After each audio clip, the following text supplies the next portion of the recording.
Les vraies voix Sud Radio, 17h-20h, Philippe David. La grande purge a commencé au Parti socialiste puisque les 57 candidats ex-socialistes encore et 22 suppléants qui avaient refusé de rejoindre la NUPES lors des législatives viennent d'être suspendus par la direction en attendant une éventuelle exclusion au cas par cas qui sera décidée par la Commission nationale des conflits. Ce qu'on leur reproche, s'être présenté aux législatives hors NUPES. Il y a du beau monde quand même avec Frédéric Cuvillier, ex-ministre des Transports de Hollande, suppléant dans le Pas-de-Calais, les 4 candidats de la Sarthe soutenus par Stéphane Le Foll ou les candidats d'Occitanie soutenus par Carole Delga. Mais ce n'est peut-être que la phase 1 de la purge, puisque la direction du parti entend organiser un débat lors d'un prochain bureau national pour parler des cadres qui ont soutenu des candidats dissidents. Et il y a du très lourd avec un ancien président de la République, François Hollande, un ex-premier ministre, Bernard Cazeneuve, et 2 anciens membres du gouvernement sous Hollande, Carole Delga et Stéphane Le Foll. Tiens, on conclut avec un extrait de cette chanson de Robert Charlebois qui date d'il y a pile 30 ans. Faut qu'on se sépare, il faut qu'on split. C'est toi qui pars ou moi je te quitte. Sois pacifique, je reste authentique. Sois pacifique, je reste authentique, mais quand on se souvient de l'ambiance qu'il régnait au Congrès de Reims ou au Congrès de Rennes, on peut en déduire que ça ne va peut-être pas être si pacifique que ça. Le PS va-t-il imploser? Vous êtes 88,1% à dire oui. Avec nous, Benjamin Morel, docteur en sciences politiques et maître de conférences en droit public à Paris 2. Benjamin Morel, bonsoir. Bonsoir. Comme le chantait Robert Charlebois, faut qu'on se sépare, il faut qu'on se quitte. Alors oui, après ça dépend de ce qu'on appelle implosion, c'est-à-dire est-ce que le parti en interne va imploser au point que demain il y ait 2 PS? C'est pas si évident, c'est-à-dire qu'on voit que malgré tout les dissidences partent un peu en rang désorganisé, qu'elles sont essentiellement territoriales. C'est plus un nouvel effet de la féodalisation du PS, qui est aujourd'hui devenu un parti, essentiellement un parti de notables, notamment d'élus locaux, qui ont des intérêts contradictoires à la fois entre eux et avec la direction. Donc on risque beaucoup plus d'assister à une forme de balkanisation de l'espace socialiste avec des entités locales qui apparaîtraient, avec une Carole Delga qui contrôlerait une partie des fédérations du Sud-Ouest, avec peut-être d'autres fédérations qui s'autonomiseraient en Bretagne, avec de l'autre côté une volonté de reconstruction d'une forme de social-démocratie, de parti social-démocrate hors NUP derrière les Hollandais. Tout ça n'a pas forcément, ne fait pas forcément une unité d'action.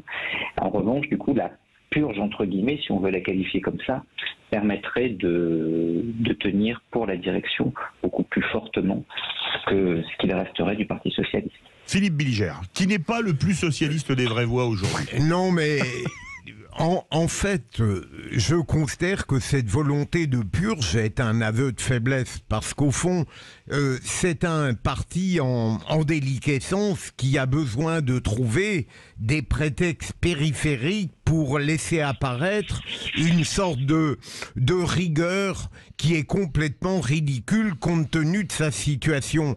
D'autant plus que, me semble-t-il, il y avait toute légitimité à discuter l'accord qui avait été conclu sous l'emprise de LFI et le caractère programmatique validé par ce qui restait du Parti socialiste sous Faure. J'ajoute que moi qui aime un petit peu les personnalités, parfois au détriment des idées, je n'imagine pas que ça aille au bout, dans la mesure où les personnes qui sont retrouvées en dissidence ou qui les ont favorisées sont de très loin les personnalités que, pour ma part, j'estime le plus dans la mouvance socialiste. Je pense à Carole Delga, je pense à Stéphane Le Foll et même à bien sûr François Hollande, et j'oubliais Bernard Cazeneuve. Donc je n'imagine pas que ce parti socialiste exsangue, malgré le bouche à bouche politique qui lui a été fait par la France insoumise, puisse aller jusqu'à être aussi ridicule dans ses tentatives de rétorsion et de répression. Benjamin Morel.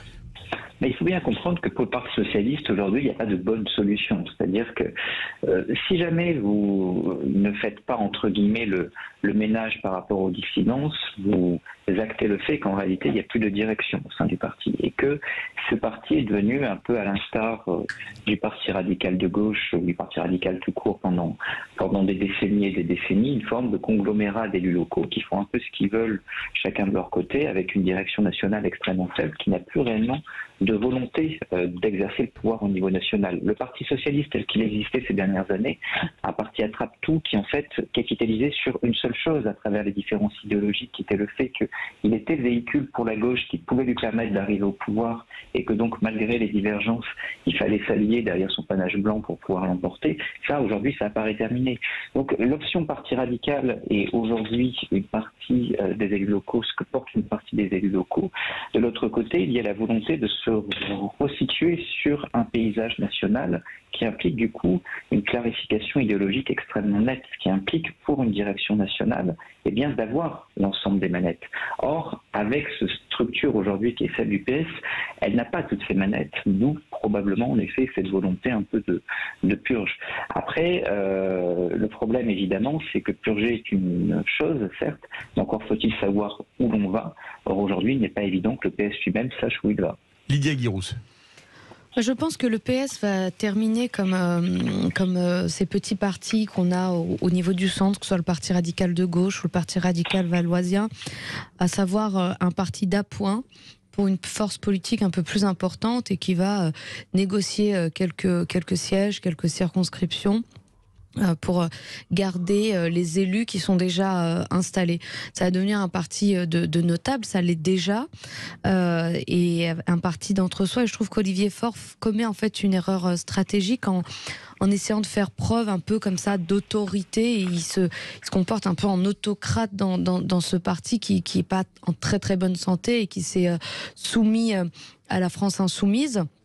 Bravo pour le jeu de mots. C'est pas mal ça. C'est pas aussi bien que les vôtres, j'ai tenté. Mais c'est vrai que pour le Parti socialiste renaître, je vois mal comment ils vont pouvoir renaître et retrouver une voie et retrouver un espace politique s'ils sont dans cette soumission à la France insoumise, et s'ils font déjà un nettoyage des figures qui sont les plus appréciées auprès des Français, qui sont les figures les plus expérimentées, et parfois même les figures les plus prometteuses, si on parle de Carole Delga, qui a des ambitions importantes pour les échéances à venir. Donc je pense que c'est une erreur de stratégie de la part du patron du PS. Benjamin Morel et ensuite Tom Conan.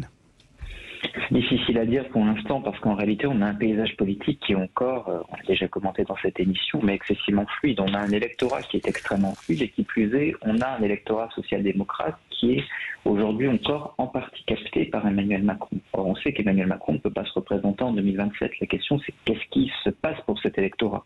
Est-ce qu'il se met à revoter socialiste? C'est l'espoir de beaucoup de socialistes.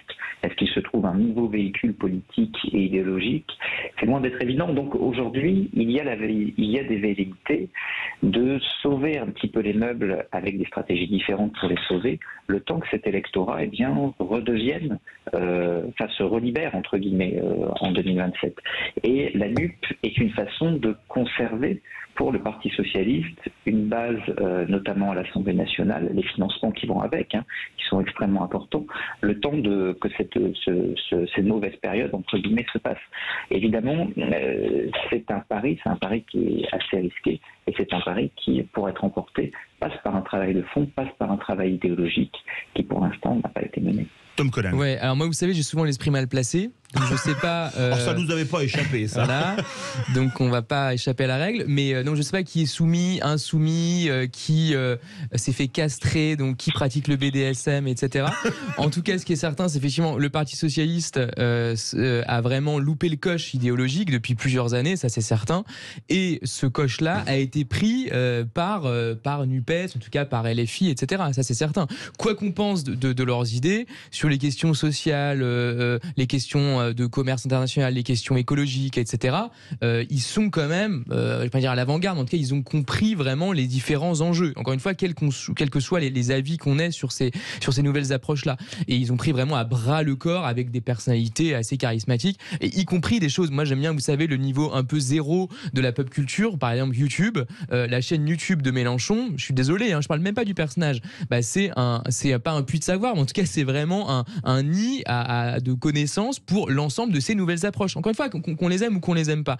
Et donc, c'est bien ce type de personnalités qui ont développé très fortement le nouveau squelette de ce que pourrait être la gauche. Donc, tout le problème du Parti socialiste, c'est qu'il a voulu tellement se centriser, effectivement, dans une logique bourgeoise, de notables, etc., que finalement, ils n'ont rien compris. En tout cas, ils n'ont pas avancé suffisamment d'idées, insufflé de nouvelles idées, alors qu'elles existent à une échelle internationale. Quand vous voyez dans d'autres pays, le monde anglo-saxon notamment, vous avez quand même beaucoup d'approches sur le genre, sur l'écologie, sur la fiscalité, sur l'économie, etc.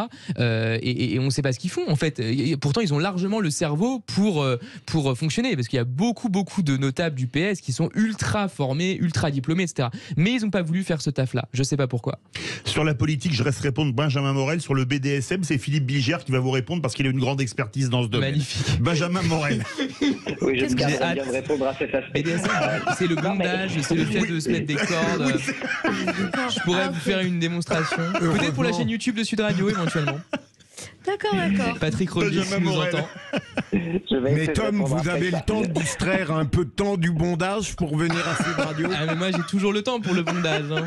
Benjamin Morel. C'est essentiel. Eh bien, nous ne sommes que jeudi. Bonne soirée. Benjamin Morel.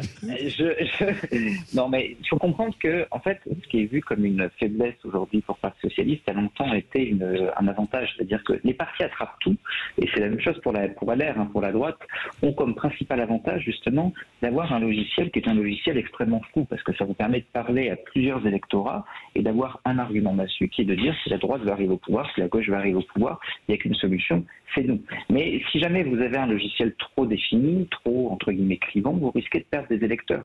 Donc ces partis avaient justement comme principale caractéristique d'entretenir une forme de flou idéologique. Le problème, évidemment, c'est que ça marche bien quand vous dominez un camp politique, quand vous dominez largement un espace et que vous pouvez parier sur le vote utile en allant chercher plusieurs électorats.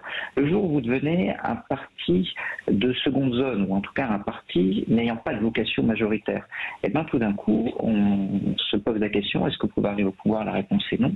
Qu'incarnez-vous idéologiquement? La réponse est rien. Et donc, évidemment, les électeurs se détournent de vous.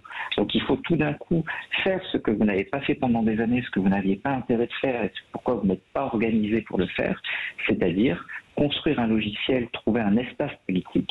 Et ça, évidemment, pour le Parti socialiste qui est devenu un parti, on l'a dit, de notables, d'élus locaux qui se font élire sur des logiciels très très différents. C'est pas la même chose d'être socialiste dans une petite ville du Nord et d'être socialiste en région parisienne.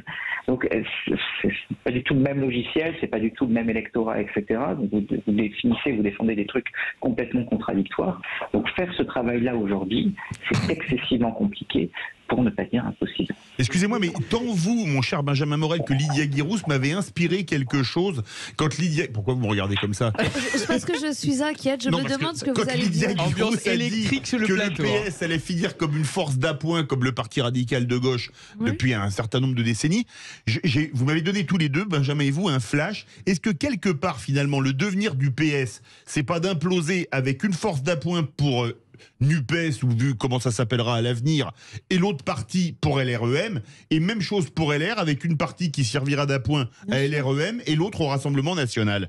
Benjamin Morel. Ne dites pas de mal de LR. Mais j'ai pas dit de mal, j'ai fait un constat. Oui, non, un constat selon la méthode davidienne. Hein.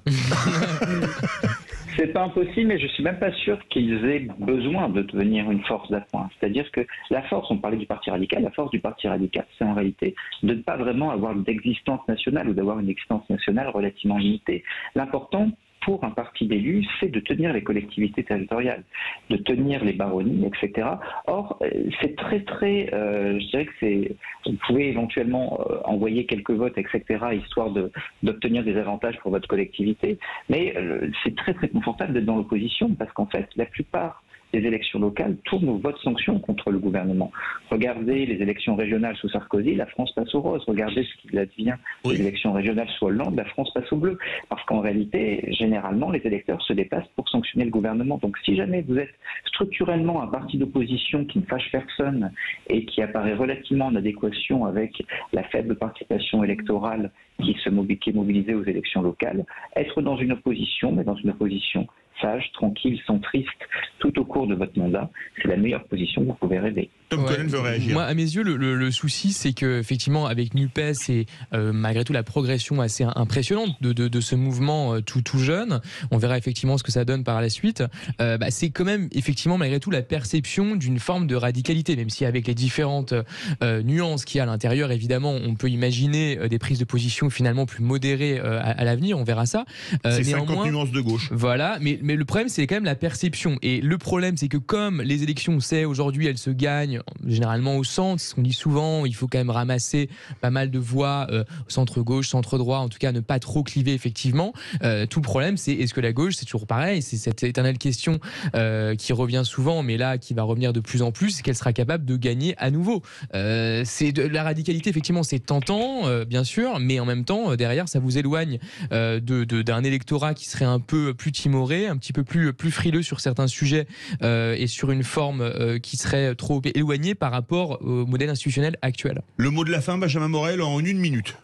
Oui, alors c'est pas si évident, hein. C'est-à-dire que là on est un peu dans le mythe de ce qu'on appelle l'électeur médian. Grosso modo, vous avez 50% d'électorat à droite, 50% à gauche, et il faut arriver à avoir 50,001%. En réalité, dans une période de forte abstention, celui qui gagne, c'est pas celui qui a le plus large électorat, c'est celui qui arrive le mieux à mobiliser son électorat, et vous mobilisez beaucoup plus un électorat radical. Par ailleurs, quand vous prenez les enquêtes, regardez les enquêtes qui portent sur les questions identitaires, on a un électorat qui en fait est pas du tout au point médian, il est plutôt très à droite. En revanche, sur les questions économiques, prenez une enquête IFOP pour l'humanité de mai 2020, vous voyez que l'électorat est au contraire très très très à gauche. Donc on a des valeurs qui sont en fait très très polarisées et on a de l'autre côté une capacité de mobilisation sur ces valeurs qui est en effet plutôt extrême.